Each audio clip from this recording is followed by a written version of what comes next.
पाणी पिऊन झाल्यानंतर तुम्ही अशीच बॉटल फेकता का की कुठे दूषित पाणी परत ह्या बॉटलमध्ये भरून आपल्यालाच ते मिळणार नाही म्हणून? अशी बॉटल जरी तुम्ही केली तरी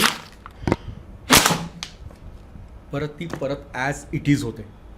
त्यासाठी एकच बेस्ट मार्ग म्हणजे झाकण घ्यायचं, असं टाकायचं. आता यामध्ये कोणीही परत ते रस्त्यावरचं पाणी यात टाकून आपल्याला विकू शकणार नाही 20 रुपयामध्ये.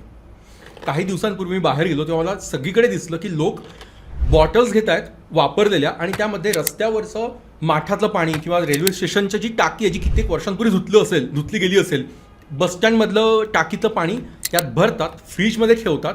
गार झालेल्या पाण्याची चव आपल्याला कळत नाही आणि ती 20 रुपयात ते पाणी विकताय.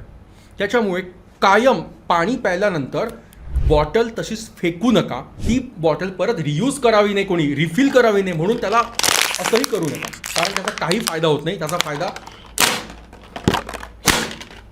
परत नॉर्मल होते. त्यामुळे कधी प्रॅक्टिस ठेवायची, पाणी पिऊन झाल्यावरती बॉटलमध्ये झाकण काढायचं, यात टाकायचं.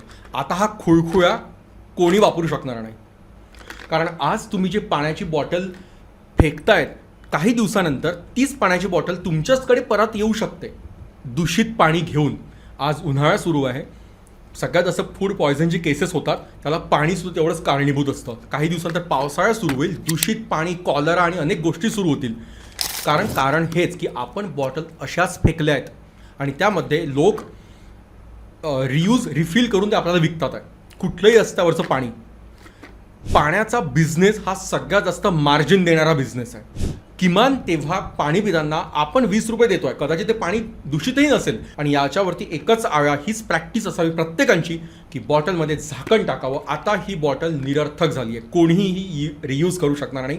त्यामुळे लक्षात ठेवा, आज आपण जे बॉटलीतलं पाणी पिऊन फेकतोय बॉटल रिकामी, तीच बॉटल कदाचित काही दिवसांतर आपल्याचकडे परत येईल दूषित पाणी भरलेली आणि आपण त्यासाठी 20 रुपये मोजणार आहोत. लक्षात ठेवा, ही बेस्ट प्रॅक्टिस आहे. जर तुम्हाला हा पॉईंट पटला असेल तर ही रील जास्तीत जास्त शेअर करा, जेणेकरून ह्या दूषित पाण्याचा, खोट्या पाण्याचा बिझनेसला किमान आळ बसेल.